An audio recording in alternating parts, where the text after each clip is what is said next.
Si ignoras lo que ocurrió antes de que nacieras, siempre serás un niño. Cicerón. Una hora con la historia, un nuevo enfoque del pasado deshaciendo mitos, con Pío Moa.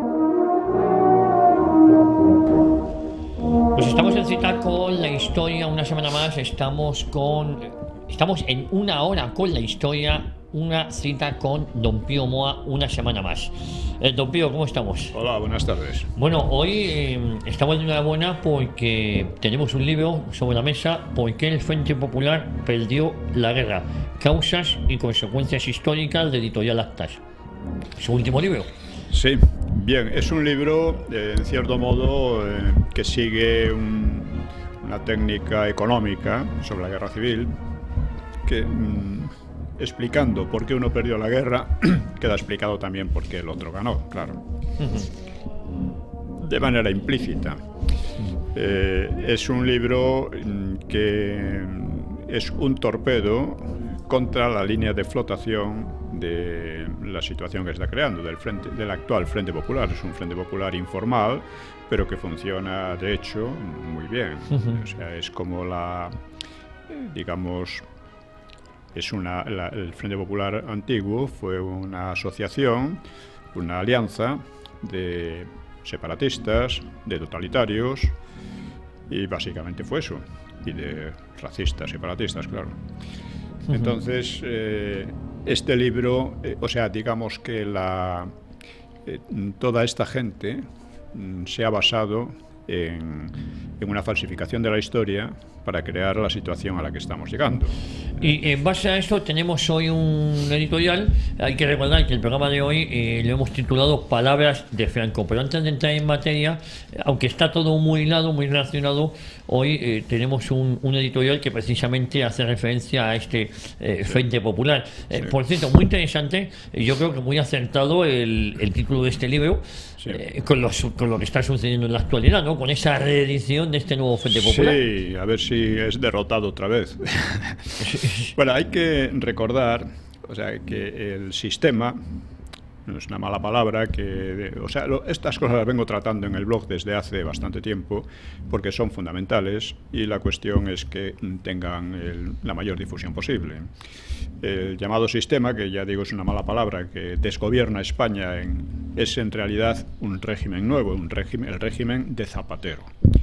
Todos los partidos, PP, PSOE, Podemos y separatistas, son zapateristas. O sea, eso está ante la vista de todos y sin embargo en los análisis apenas aparece. No se nombra. Claro. Es decir, y consiste el zapaterismo en la colaboración máxima con los separatismos, en la disolución de la soberanía española, en leyes totalitarias como de memoria histórica y de género, en el abortismo e inmigración masivos.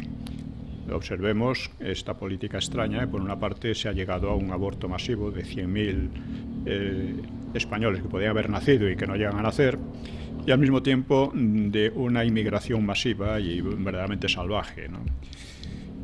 Es decir, que parece como si se estuviera tratando de acabar con los españoles de una manera u otra, ¿no? Dice, es una política que consiste en el rescate de la ETA y en la falsificación de la historia, ¿no?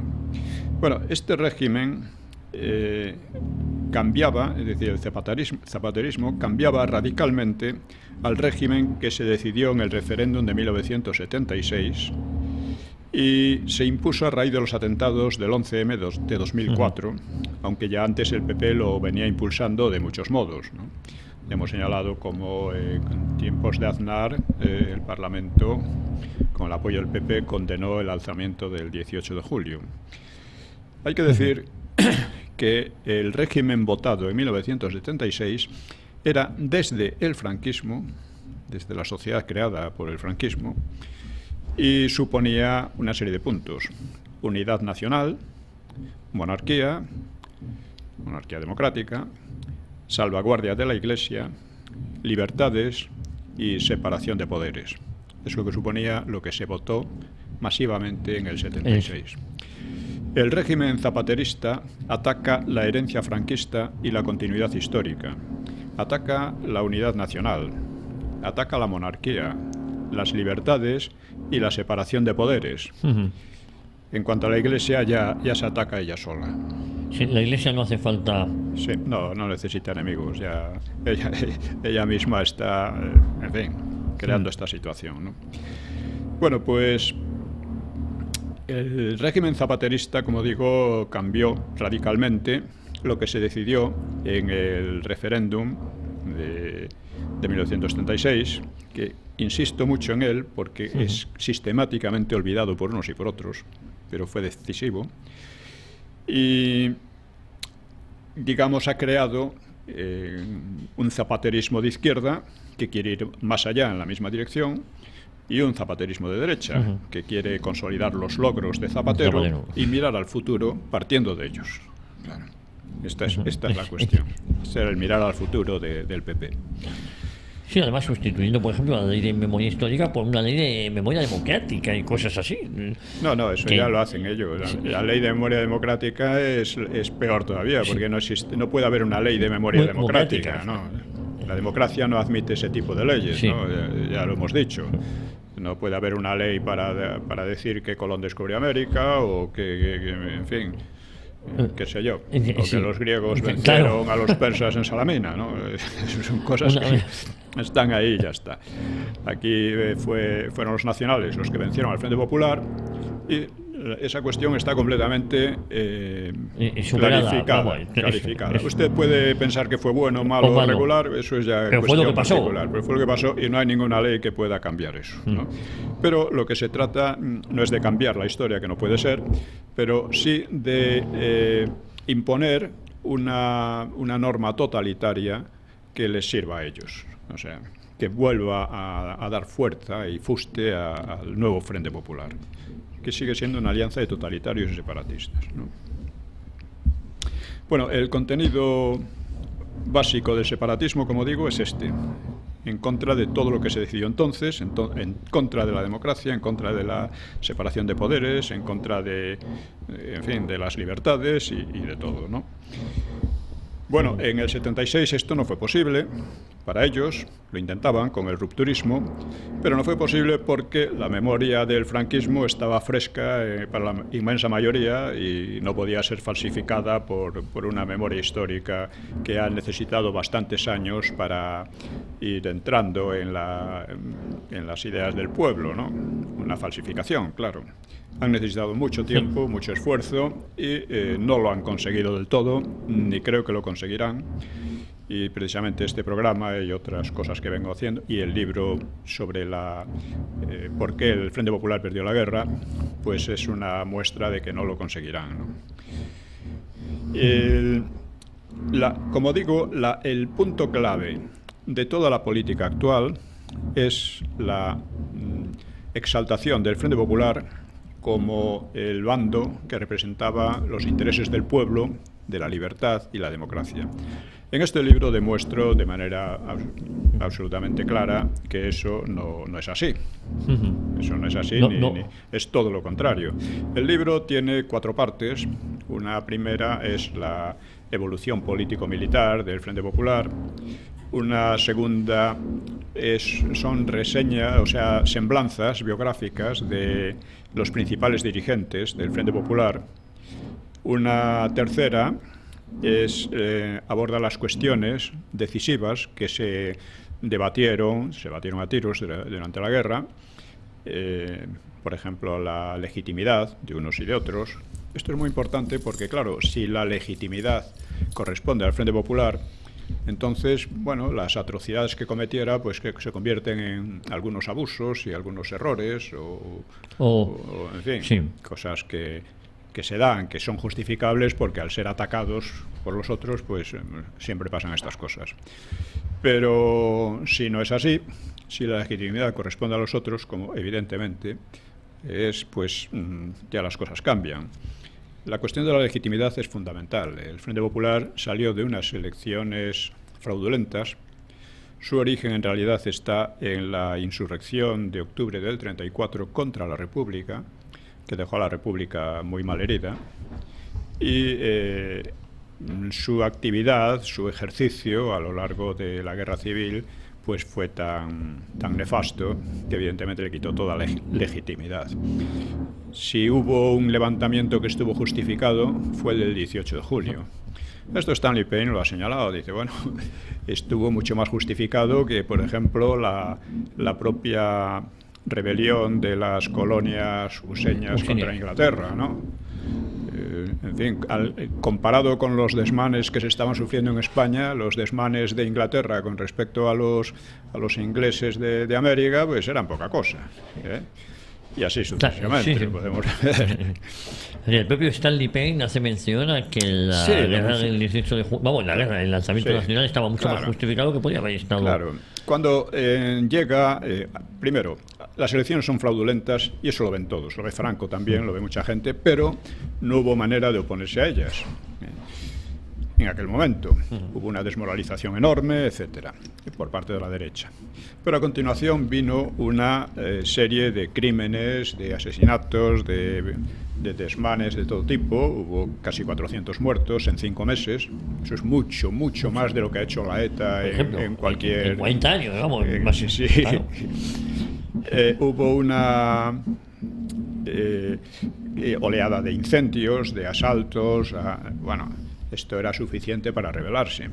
Pero por otra parte, cuando llega ya el asesinato de Calvo Sotelo, que era el líder principal de la oposición en aquel momento, pues es fácil suponer que Franco pensó, dice, es completamente inmoral seguir defendiendo a un gobierno de este tipo, ¿no?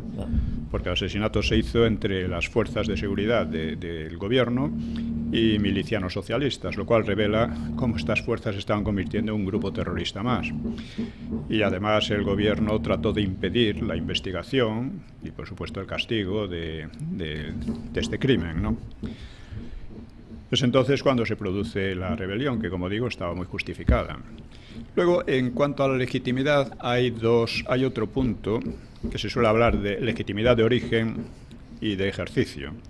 Es decir, de origen es en cuanto a la continuidad histórica y la... En fin, hoy día generalmente se considera la falta de violencia, etcétera. Aquí hubo violencia, no podía ser de otra manera, y la violencia, de todas maneras, está en el origen de todos los regímenes democráticos. Hablábamos de USA, la democracia useña, pues parte de una guerra que en gran parte fue guerra civil, además, en los propios estados aquellos, ¿no? Aquí en España, pues pasó eso. Pero sobre todo la legitimidad viene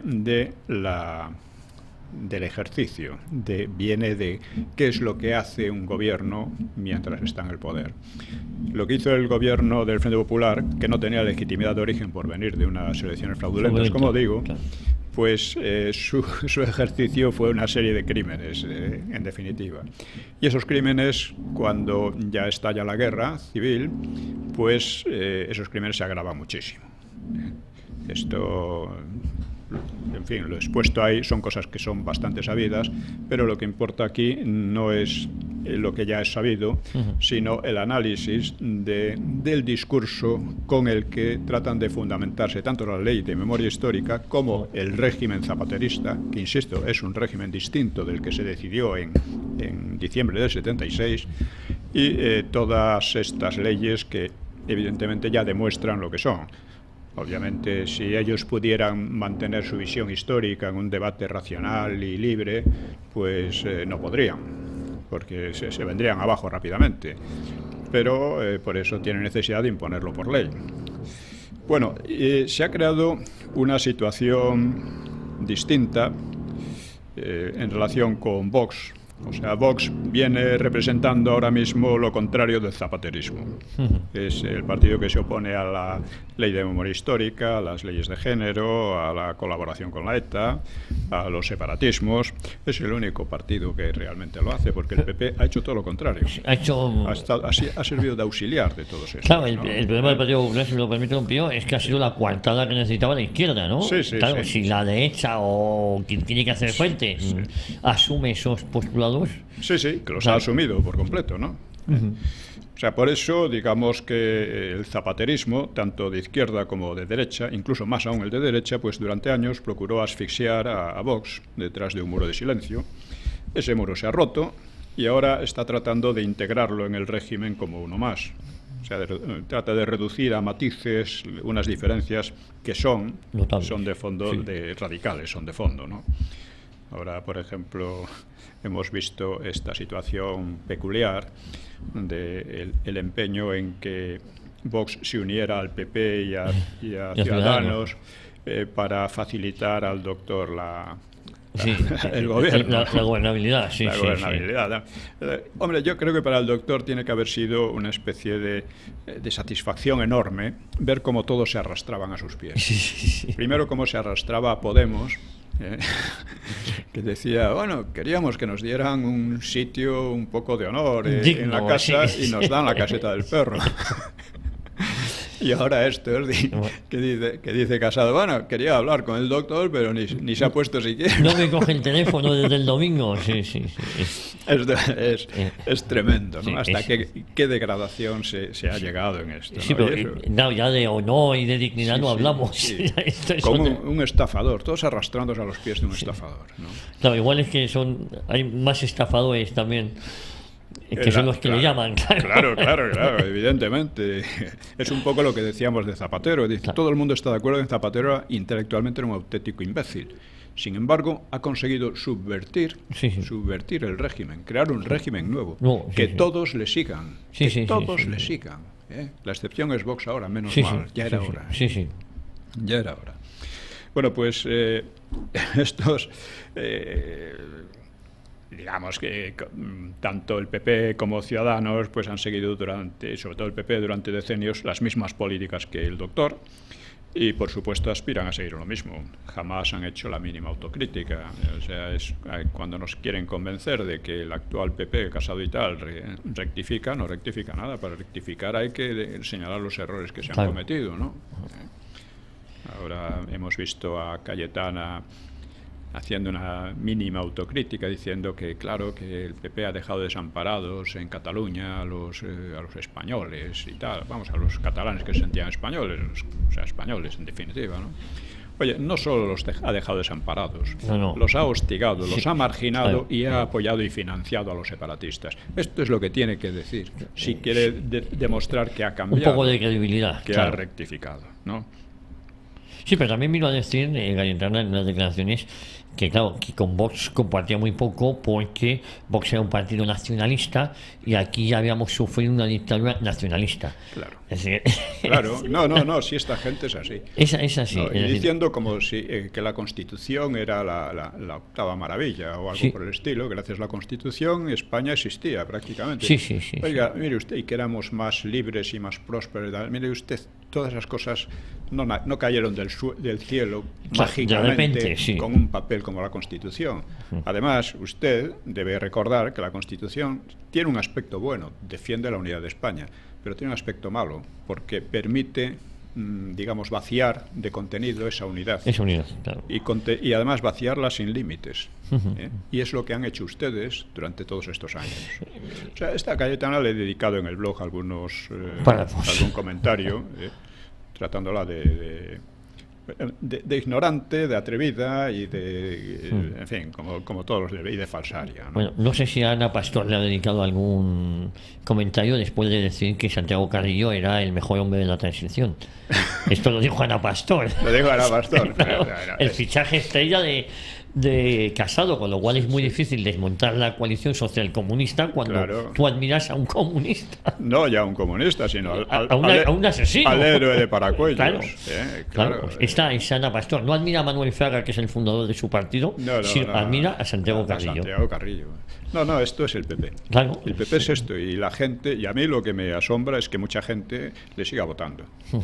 O sea, es un partido que debería desaparecer, un partido que además está en descomposición, porque el PP en Vascongadas no hace caso de Casado, el PP en Galicia hace lo que le da la gana, el PP en Andalucía hace lo que le da la gana, es decir, es un partido que está en proceso de descomposición. Yo espero y deseo que realmente ese proceso llegue al fin y le pase como a UCD, a fin de que deje paso a una derecha real, ¿no? Porque todo esto ha sido un engaño, pantomima, ¿no? Una pantomima, ¿no?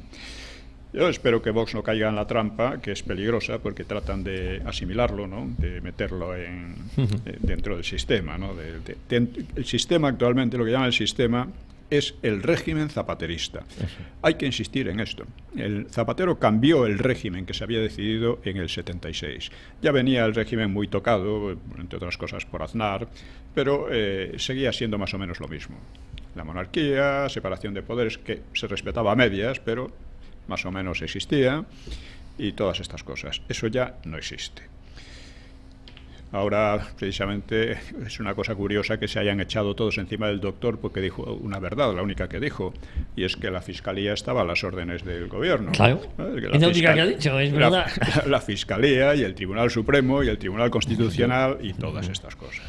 Hay una duda siempre en que esos que acompañaron a Dolores Delgado en ese viaje a Colombia, que ella habló que varios de sus compañeros se habían acostado con menores y tal, claro, nunca dio nombres, entonces a mí me gustaría saber quiénes eran. Sería muy importante. Claro, a ver a quién tiene cogido para... es que la corrupción judicial es como la otra judicial, como los políticos, como la económica. Porque no se han sabido nunca esos nombres que ella se oculta dijo. Enseguida. Claro. Se oculta enseguida. Se supone que esto es una democracia y se oculta. Y a lo mejor se ocultan porque interesan tenerles cogidos a estos señores y que saquen las resoluciones que interesan en un momento dado. Claro. Bueno, lo hemos visto, ¿no? Sí.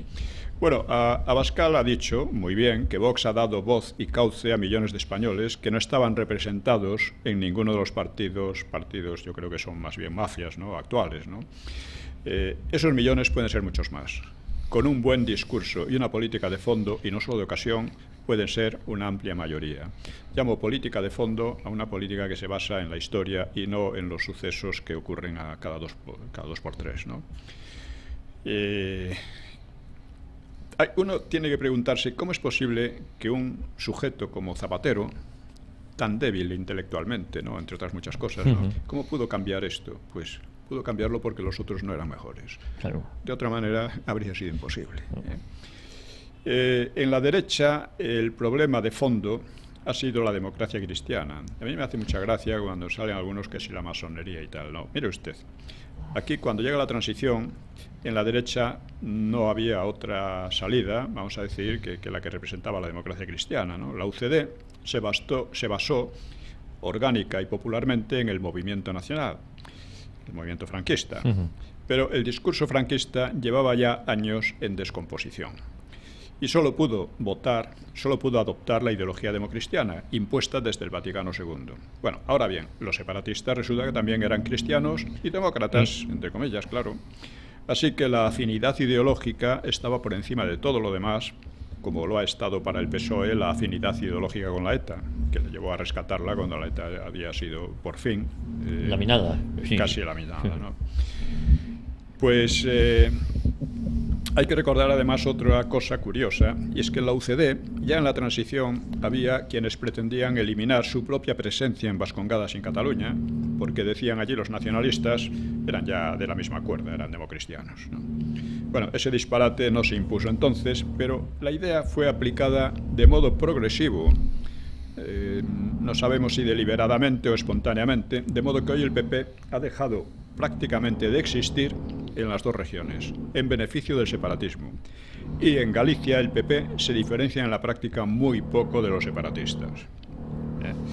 Así que la situación que se presenta es o dar voz a millones de españoles y movilizar la alternativa al zapaterismo, o contribuir al hundimiento de España. De momento parece que Vox lo está haciendo bastante bien, francamente bien. Bueno, como decía, en mi libro sobre el Frente Popular, que creo que está ya en las librerías, bueno, pues está concebido como un torpedo en la línea de flotación del Frente Popular. Ese Frente Popular que hoy es informal, pero que en definitiva está compuesto por los mismos partidos de entonces, ¿no? Y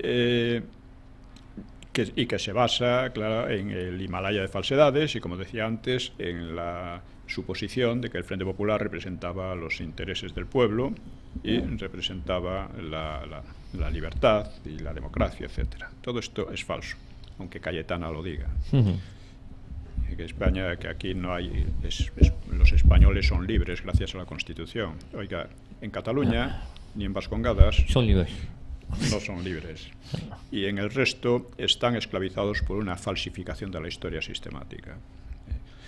Curiosamente, esta Cayetana me decía uno, bueno, ¿cómo se atreve usted a decir que es una ignorante cuando estudió en Oxford y es doctor por no sé qué, por Oxford o por no sé qué? Pues peor me lo pone, entonces. Le dije, mire usted, una persona, o sea, de Oxford, precisamente, o de Cambridge, no sé, de cualquiera de ellas, ha salido la escuela de Raymond Carr, que ha tenido una influencia enorme sobre historiadores españoles. Raymond Carr y los demás los he analizado, los he tratado en mi blog, he expuesto un poco sus posturas y no hay por dónde cogerlos. Es más, la idea que, por ejemplo, Raymond Carr transmite en un libro suyo sobre España, compuesto por historiadores ingleses, porque aunque tiene muchos discípulos españoles, sí, pero no los consideran muy importantes. No. Pero la idea que transmite es que España es un país que nunca ha estado realmente junto, que cada uno aquí ha tirado siempre por su parte, que es un país sin consistencia histórica. Una amalgama real. De naciones. Sí, de naciones, y menos todavía. Decía que está unido por un cordón de arena o algo así, cosas de estas. Dice, bueno, mire usted, España tiene las fronteras prácticamente más antiguas de Europa. El Reino Unido ha tenido que cambiarlas de manera muy importante en los años 20 del siglo XX, con la separación de Irlanda. En el siglo XX casi todos los países europeos han tenido que cambiar sus fronteras de manera drástica. España no. Entonces, si España resulta que es una unidad falsa entre grupos que están ansiosos de separarse y que están peleándose siempre entre ellos, bueno, ¿cómo explica usted eso? Bueno, pues esto es porque, digamos, aquí hay una especie de respeto falso hacia Inglaterra, hacia lo que viene de Inglaterra, en relación con España. Por eso dicen que los historiadores ingleses son los que han enseñado, además lo dicen los propios ingleses, los que han enseñado a España su propia historia. Oiga, no se preocupe. Es completamente falso. Hay algunos hispanistas ingleses buenos, Eliot es bastante bueno, y algunos otros. Lo mismo en USA, ¿no? Y otros, la mayoría, muy malos. Muy malos. Desde el Raymond Carr, Jackson y tantos más, ¿no? Southwest y tantos más. O sea, pero, muy dañinos porque la visión que dan de España yo creo que la desconocen. Ellos sí conocen y a veces además tratan temas que aquí en España no se han tratado mucho, pero en conjunto tienen una visión muy errónea de lo que es la historia de España. Y esa visión pues trasciende a partir de los discípulos, por ejemplo, de Raymond Carr y los admiradores de otros, ¿no? A ver, Hugh Thomas no está mal también, está bastante bien, pero en general no es así. Son muy sectarios, muy equivocados con respecto a la historia de España, pero el problema es que aquí, con esa paletería, ¿no? Sí, les hemos elevado a una categoría. Efectivamente, Hugh Thomas, yo le leí, se puso muy de moda en los 80, a final de los 70. Ha tenido libros buenos sobre la conquista de México, por ejemplo, y cosas por el estilo. No, era una persona honesta. Su libro sobre la guerra civil cambió muchas cosas, unas veces de un lado, otras de otras, según... Pero bueno, que en cada edición, quiero decir, ¿no? Sí, eso es. Pero en conjunto, para lo que era la época, estaba bastante bien, ¿no? No obstante, claro, es mucho más importante los hermanos Salas Larrazábal, por poner un ejemplo, Martínez Bande o cosas de estas, ¿no? O autores de estos, quiero decir. Bueno, pues este discurso falso sobre la historia permite a gente como el PSOE, a partidos como el PSOE y los separatistas, pues presentarse como demócratas, además con especiales derechos, y además en función de ello han sometido moral y políticamente a la derecha, es decir, al PP. La derecha, desde entonces, debido a su falta de discurso, pues se esfuerza en demostrar su democracia, su democratismo, pues escupiendo sobre las tumbas de sus padres. Los que se sublevaron, claro, y vencieron a la democracia republicana, entre comillas, ¿no? Bueno, salir de esa inmensa charca de miseria moral, intelectual y política no va a ser fácil. porque se manifiesta de mil maneras y ha avanzado sin apenas obstáculo durante decenios, ¿no? Pero por eso mismo es preciso contraatacar el punto clave de lo que llaman hiperlegitimación o superioridad moral de la izquierda y los separatistas, ¿no? Y ese punto, como digo, es su versión del Frente Popular de la guerra. Si destruimos esa leyenda legitimadora, se desmoronan todas sus pretensiones. Harán que la gente vea más claro y que el panorama político se normalice. Después del fracaso en el referéndum del 76, pues los autoconsiderados herederos del Frente Popular desarrollaron una propaganda tenaz con el objetivo de deslegitimar el franquismo y con él, claro, la transición a la democracia que salía de ahí y la monarquía, ¿no? Obsérvese que cuando Juan Carlos firma la Ley de Memoria Histórica está firmando su deslegitimación. Es una cosa terrorífica. Terrorífica. O sea, la falta de contenido intelectual y político de la derecha, ¿no? Bueno, esa propaganda, como digo, culminó con Zapatero, que de hecho transformó el régimen mediante sus medidas totalitarias y proseparatistas. Y por entonces quiero recordar que escribí un pequeño libro contra la balcanización de España, exponiendo lo que estaba pasando y el sentido que tenía todo aquello, e intenté impulsar un movimiento en defensa de la Constitución, es decir, en defensa de lo que la Constitución tiene de demócrata y garante de la unidad de España, y que se la estaba cargando Zapatero, ¿no? También puede recordarse que fracasé por completo. Ni el PP ni nadie se enteró ni quiso enterarse entonces de que se estaba produciendo una segunda transición basada en el rupturismo. Un verdadero cambio de régimen, insisto. Quiero insistir mucho en eso porque parece que no entra en la cabeza y los analistas parece que no lo quieren ver, ¿no? He analizado sus rasgos y he expuesto hasta el cansancio sus características, ¿no? Así que es preciso, antes de llegar a enfrentamientos peores, plantear una tercera transición, que ahora está representada por Vox, para recuperar las libertades y asegurar la unidad nacional. Y en esa labor tiene importancia decisiva, como política de fondo, demostrar el carácter liberticida, antiespañol y directamente criminal del antiguo Frente Popular, que hoy ha resucitado de hecho, aunque no sino de derecho, ¿no? Mucha gente cree que ya sabe ese carácter de la República, entre comillas, ¿no? Pero la inmensa mayoría de los que creen saber, saben muy poco. Tienen un argumentario tosco o endeble y finalmente no hacen casi nada al respecto porque no entienden su trascendencia actual, la trascendencia actual de la historia, ¿no? Por eso en el libro he dedicado una cuarta parte al contenido ideológico de los distintos partidos, ¿no? Bueno, pues esto tiene que cambiar.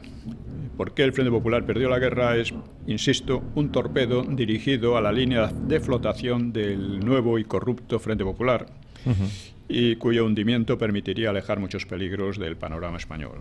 Pero para que el torpedo cumpla su misión es preciso que se lance. En otras palabras, el libro será efectivo si ustedes, lectores y oyentes, lo leen, lo difunden, lo citan y lo comentan o debaten por todos los medios a su alcance, que son muchos y requieren poco esfuerzo. Cuando escribí contra la balcanización de España, donde explicaba y denunciaba lo que se venía encima, pues quedé asombrado por la actitud pasiva, por no decir hostil, del PP hacia la denuncia. Aquel era un libro muy directo, muy de actualidad, muy periodístico, ¿no? Pero como si no. Y pronto pasé del asombro a comprender de lo que era aquel partido, de lo que era el PP. Hoy existe, como digo, un clima distinto. Ha salido otro partido que parece mucho más serio y en estos años la verdad ha sido muy poco defendida, a menudo más con una mezcla de grandilocuencias y lloriqueos y tópicos, pero vale más, como digo, un gramo de acción que una arroba de quejas. Y el libro es también una llamada a la acción. Bueno, pues hay que recordarlo. Creo que ya está en las librerías y, en fin, espero que se haga buen uso de él. Bueno, pues si le parece, ¿por qué el Frente Popular perdió la guerra? De Editorial Actas, el último libro de don Pío Moa, y creo que es un libro fundamental a la hora de entender lo que pasó y lo que puede pasar, porque yo creo que Sí, tengo el libro en que hemos basado todos estos programas desde hace tiempo, que es Los mitos del franquismo, que sería recomendable también que se utilizara, porque da un argumentario muy fuerte y muy preciso para oponerse a estas derivas que nos pueden llevar incluso a otra guerra civil. O sea, yo no creo que esto vaya a ocurrir. Me parece muy poco probable, pero lo improbable no es imposible y la historia da unas vueltas tremendas que la gente nos espera. Y debemos tener eso en cuenta. O sea, sería muy frívolo ignorar esa posibilidad. Muy frívolo. Tremendamente frívolo y no debemos caer en ello. Pues, don Pío, hoy vamos a hablar, en el capítulo que hoy nos ocupa, son las palabras de Franco. Sí. En el libro Los mitos del franquismo le he dedicado una parte. Podía haber sido mucho más amplia, pero bueno, parte de las frases de Franco son bien conocidas. Otras las he extraído del libro de Francisco Franco Salgado Araujo, o sea, mis conversaciones privadas con Franco. Y en el libro, digamos, Salgado Araujo, pues manifiesta un cierto moralismo estrecho y un tanto doméstico y algún resentimiento hacia Franco también, ¿no? Pero al margen de sus juicios, las citas son seguramente fidedignas y esto es lo que importa. Y en conjunto retratan bastante bien las convicciones de Franco, ¿no? Una frase es esta: la evolución razonada de las ideas y los pueblos, democratizándose dentro de la ley, constituye el verdadero progreso de la patria, y toda revolución extremista y violenta la arrastrará a la más odiosa de las tiranías. ¿Cuándo dijo esto Franco? Fíjate bien, la evolución razonada de las ideas y los pueblos, democratizándose dentro de la ley.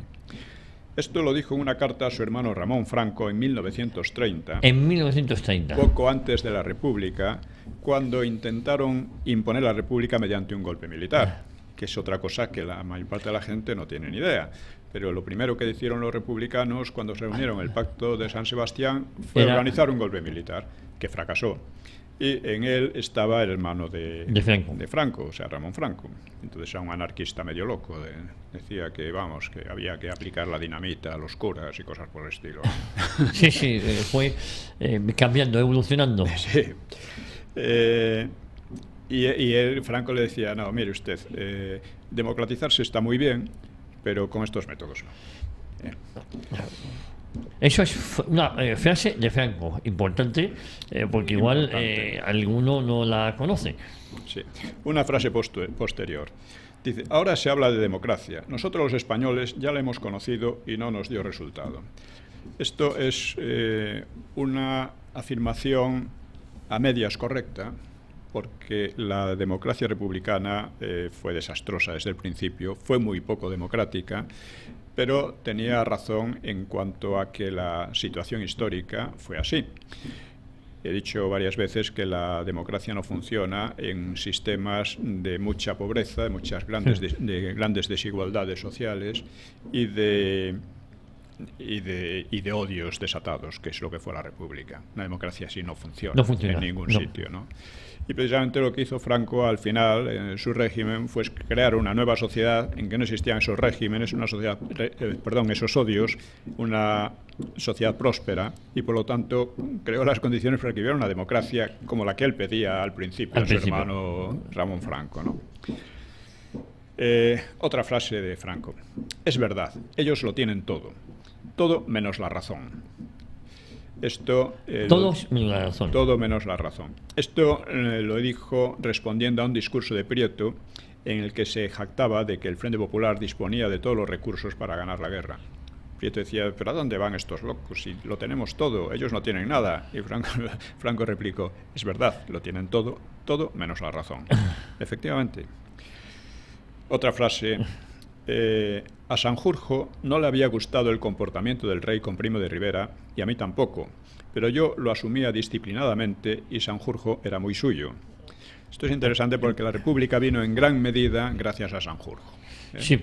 Sanjurjo tenía entonces el control de la Guardia Civil y desde el primer momento de las elecciones municipales dijo que la Guardia Civil no se iba a movilizar, no había nada que hacer. y a continuación se puso a disposición de los republicanos. Y luego poco. Y luego, en el 32, intentó un golpe de Estado, que le salió muy mal porque nadie de la derecha se sumó a él, ni del ejército, y Franco tampoco. Y se fue a Portugal. Y se fue a Portugal. Y la verdad es que sobre esa... Franco es que tenía una visión impresionante, sí, visión sí. política impresionante. No. Y que estos cretinos, que primero han sido nefastos, y segundo, se creen inteligentes, cuando él le daba 100 vueltas, pues... Además, valorándole, ¿no? Lo hemos comentado en alguna ocasión que si yo pierdo, quiero que me ganen los mejores. Por lo menos, Claro. no. Pero es así, ¿no? En fin. Otra frase. Crearemos un Estado para el pueblo, no un pueblo para el Estado. Era una buena frase. La frase era lo que intentaban los comunistas, crear un pueblo para el Estado. Y lo que intentan ahora el Frente Popular. O sea, crear un pueblo para su Estado, mediante la memoria histórica. Otra frase de Franco. La masonería es muy buena en Inglaterra y para Inglaterra. Lo malo es que en España sigue siendo muy buena para Inglaterra. Es una frase Que es... clarísima, ¿no? Efectivamente. Y a lo largo de la historia, o sea, la masonería ha tenido un papel fundamental en provecho de Inglaterra, por ejemplo, para las guerras de independencia de América, de América del Sur, que fueron unas guerras brutales y que además completamente falsarias, ¿no? Y con terror y con todo tipo de cosas. Bueno, pues en gran parte fue por obra de la masonería. No es que la masonería esté detrás de todo, ¿no? Pero está ahí. Está detrás de algo. Yo también, no me acuerdo en qué ocasión, dijo: usted haga como yo, no se meta en política. Eso me lo contó a mí Utera Molina. Sí. Quería decir que no se metiera en la politiquilla esta habitual, ¿no? Que no entra uno a... Él estaba siempre por encima de las...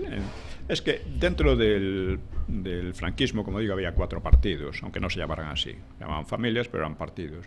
Y entre ellos pues estaban siempre a la greña por debajo, pero Franco conseguía mantenerse por encima y equilibrarlos, ¿no? Hacer que no se destrozaran, que era lo que tendían por su propia, digamos, dinámica.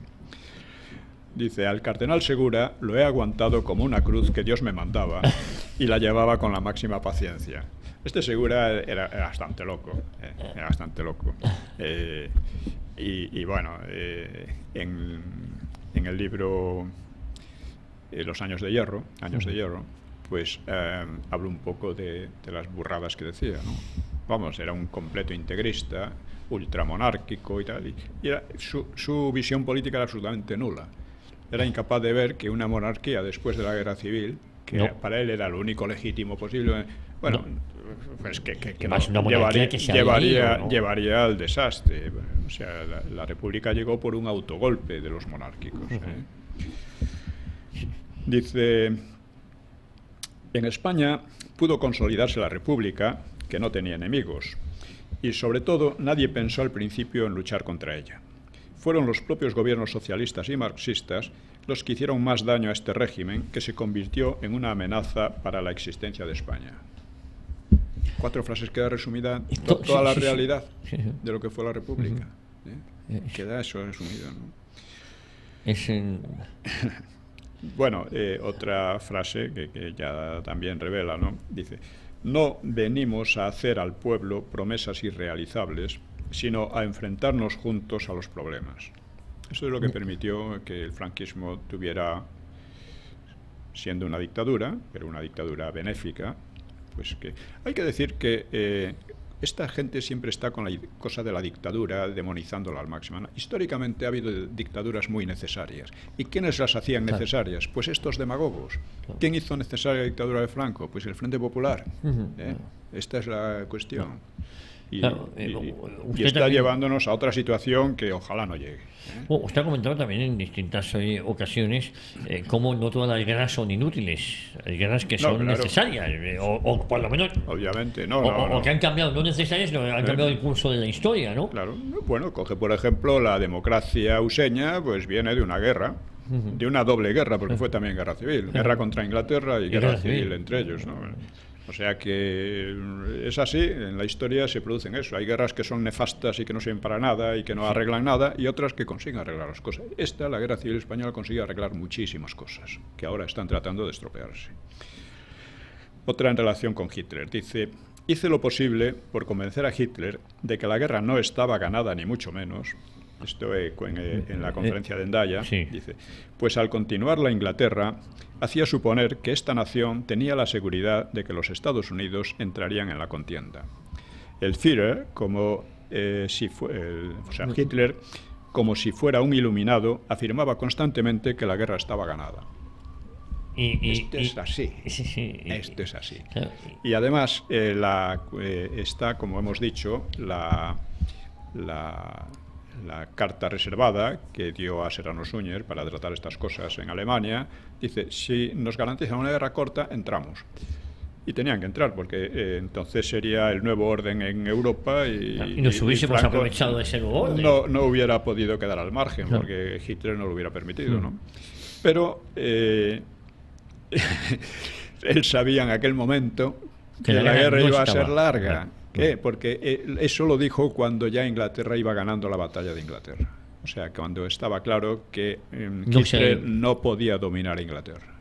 Entonces dijo: bueno, España no se va a meter en un tinglao que a saber cómo termina, y que además va a costar muchos sacrificios, y que nosotros...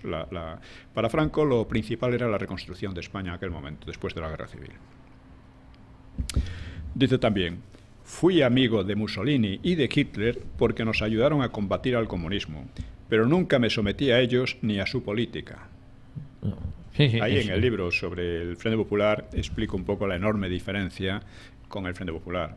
El Frente Popular se sometió a Stalin y no tuvo más remedio que someterse. Y fueron los socialistas los que crearon esa sumisión al mandarle las reservas de oro español. Entonces hay aquí una cuestión, porque ellos siempre se excusan diciendo que no tenían otro remedio porque era el único país que los apoyaba. Aun si eso fuera verdad, es una media verdad, porque los socialistas en aquellos momentos no es que no quisieran lo de Rusia, sino que querían lo de Rusia. Claro. Ellos eran muy partidarios del régimen soviético, eran el mismo partido que había atacado la democracia burguesa, como le llamaban a la República, y por consiguiente estaba en contra de las democracias burguesas. O sea, mandaron el oro a Moscú pues porque simpatizaban mucho con el comunismo soviético. Y con eso ya quedaron supeditados a Moscú, inevitablemente. En gran parte de su obra, como usted también ha comentado, la diferencia que hay entre la ayuda alemano-italiana con la ayuda soviética, entre otras cosas porque ya se sabía de los crímenes de Stalin. Claro, Hitler y Mussolini no habían cometido todavía los genocidios. Bueno, Mussolini nunca lo cometió. Bueno, algo parecido en Etiopía, bastante mal, pero no era genocidio. Atrocidades. Pero Hitler no había cometido ningún genocidio. Claro, no había empezado la Segunda Guerra Mundial, entonces se venía a partir del año 40. Stalin, sí tenía ya una... Ya tenía las manos manchadas, montañas de cadáveres a sus espaldas, ¿no? Dice: siempre agradecí a Hitler la ayuda que nos prestó, pero nunca me consideré obligado a pagarle con la sangre del pueblo español, jugándome la independencia de mi patria. Es que lo explica con tanta claridad y además con tanta verdad, porque esto fue lo que pasó, es que fue lo que pasó. Dice: Mussolini era una persona muy ponderada y de gran patriotismo. Se diferenciaba de la exaltación e irreflexión del Führer, o sea, de Hitler. El error del Duce fue creer que la guerra estaba ganada cuando Alemania se apoderó de Francia en 1940. Temió llegar tarde al disfrute de la victoria. Es el análisis perfecto. Perfecto. El pobre, Mussolini cometió el enorme error de no haber participado en la guerra. Bueno, quizá podía haber conseguido que ganaran los alemanes, porque su participación fue nefasta para Alemania. Para Alemania fue nefasta, ¿no? Involuntariamente, claro, pero así fue. Su participación en Grecia, sin avisar, hizo retrasar. En Grecia, luego en el norte de África, luego retrasando la invasión de la Unión Soviética, etcétera, ¿no? Y claro, este Chano decía que citaba a Mussolini. Dijo: quieren meternos en la guerra, pero yo haré como un personaje cómico italiano, ¿no? Que decía: sí, acepto que me ahorquen, pero yo elegiré el árbol en que me ahorquen. y claro, no lo Nunca se encontraba ahorcaba, nunca. no lo encontraba, Pero claro. él lo encontró, O sea, sí. desgraciadamente para él, y fue eso. Bueno, con este año también encontró su particular árbol, ¿eh? Dice, una cosa es que los españoles sean entusiastas con Alemania y otra, tomar posturas de mal gusto con los vencidos. O sea, a él no le gustaba en absoluto que a Francia quedara completamente supeditada, porque eso arrastraría también a España. O sea, él quería que hubiera un equilibrio, ¿no? Que los alemanes no fueran absolutamente dominantes, ¿no? Él se sentía agradecido a la ayuda y tal, pero sin supeditarse, ¿no? Decía otra frase de Franco: estando pescando en el estrecho de Gibraltar, en el Azor, pasaron 2 barcos pequeños rusos con tripulación correctamente vestida y formada, bajando varias veces la bandera en señal de saludo. Qué ajenos estaban a que me saludaban a mí. Luego tenía un sentido de humor también. Tenía una peculiar, forma gallega muy... Sí. Esto lo dice también Fernández de la Mora. Dice que tenía un sentido de humor que era muy gracioso a veces, ¿no? Quedan 10 minutos, no veo 8 minutos. Sí, bueno. Dice, sin la aniquilación de las hordas rojas, España, sovietizada, hubiese supuesto una cuña entre las naciones del arco latino, Rusia y el resto de Europa. Una plataforma para el marxismo en África y la total asimilación de la América hispana. Eso. Si hubiera ganado el Frente Popular, habrían podido pasar 1000 cosas. Otra frase muy gallega. Dice, a mí la prensa siempre me ha tratado bien. Ya, qué remedio. Bueno, si puede decir qué remedio. No, eso es muy gallego también, ¿eh? Bueno, también es verdad que la prensa, antes de ser jefe del Estado, también le trataba bien, le consideraban un héroe. Sí, claro. sí, bueno, efectivamente. Pero después Eso hubo... también es verdad, eso también es verdad. Sí, pero luego mucho mejor también. Después mejor aún. Dice... Otra, también muy propia. Dice, la sociedad de Zaragoza es muy buena y tiene la ventaja de que allí no hay aristocracia que intrigue. Porque los aristócratas y la mayoría de los generales estuvieron intrigando contra él de mala manera, ¿no? Y dice eso sobre Zaragoza, ¿no? Ahí no hay nadie que intrigue. Dice, existe una aristocracia militar de mayor importancia que la de sangre. Y lo mismo la aristocracia de la ciencia, de las letras, de la industria, de la banca, etcétera. Lo tenía claro, bien claro. Sí, Eso, sí. sí. Dice, la futura monarquía ha de ser eminentemente social o dejará de existir para siempre. Claro, Actualmente, en fin. Dice de Ortega. Ortega era un hombre sin convicciones religiosas, pero no era persona de odios ni de grandes pasiones. Esto era verdad, ¿eh? Era ecuánime siempre, tendía a ser muy ecuánime con todos, ¿no? Con la valoración que hacía de los personajes de su época. Sí. Incluso Ortega, que no era amigo suyo para nada, pero bueno, en un momento dado, cuando volvió del exilio, dijo, coño, España se está muy bien. Y otro que dijo lo mismo fue ¿cómo se llamaba? Bergamín, José Bergamín. Bergamín, sí. Que era un católico absolutamente, que colaboró absolutamente con el Frente Popular, absolutamente enemigo del franquismo, y se fue al exilio, claro. Pero en los años 50 volvió aquí, unos días, una temporada, y escribió a María Zambrano, que era también muy antifranquista, estaba en el exilio. Podía haber vuelto tranquilamente los dos. Vamos, estaba en el exilio porque problema, querían, porque no había nada contra ellos. Y le explica cómo había encontrado Madrid. Dice, está maravillado, con motivo del desfile de la Victoria. Dice, bueno, la gente aquí ya no es como la de entonces. Esta es una gente tan educada y tan buena y tal. Lo dice él, ¿no? Lo dice Bergamín. Sigo. Dice, no creo que España tarde en pertenecer a la ONU y no creo que Rusia ponga el veto. Lo único que hará será pedir compensaciones para sus satélites. Esto 4 meses antes de la entrada de España en la ONU. Y es exactamente lo que ocurrió. Sí, dice, la hábil política de Rusia me hace perder el sueño y me preocupa muchísimo. Noviembre del 57, con buena razón. Dice, hay que reconocer que la Rusia de hoy no es como la de antes. Hay que reconocer que se ha transformado muchísimo y su cultura es grande. También era cierto.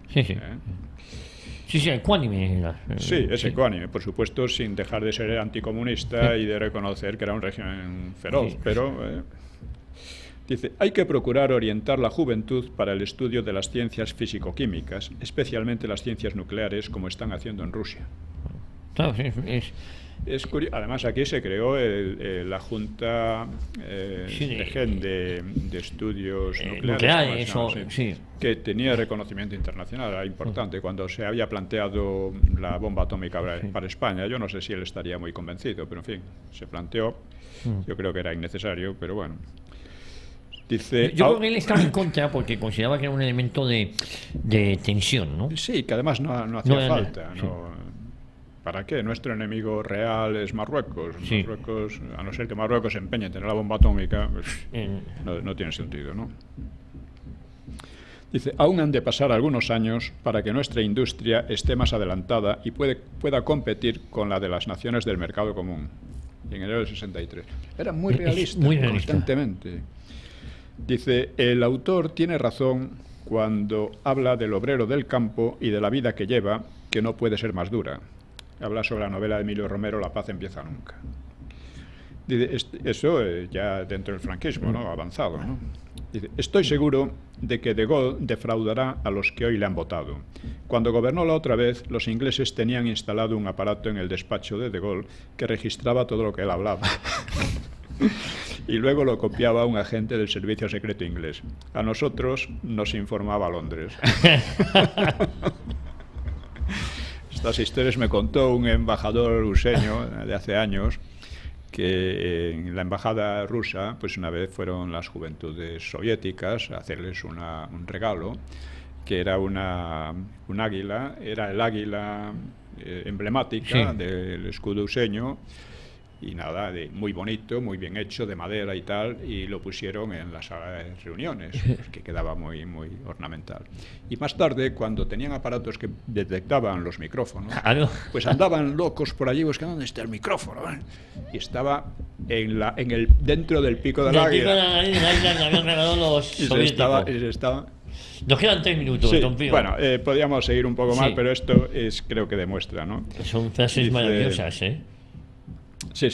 Dice, Kennedy está rodeado de bastantes izquierdistas y enemigos del régimen español, la verdad. Dice, Eisenhower es muy leal a la amistad española y ha resuelto favorablemente las dificultades que se han ido presentando. Los republicanos nos comprenden mejor. Entre los demócratas hay bastantes enemigos del régimen. También muy cierto, ¿eh? Dice, es de elogiar el civismo inglés y su elevado patriotismo. Muy bien dicho. Sí. Aquí hay mucho patriota inglés. Actualmente estamos llenos de ellos. Con pasaporte español. Sí. Dice, el Cid es el espíritu de España y suele ser en la estrechez y no en la opulencia cuando surgen estas grandes figuras. Dice, no estoy conforme con la poca energía que tienen nuestras autoridades para enfrentarse con los ingleses en Gibraltar. Nuestras autoridades. No está. Sí.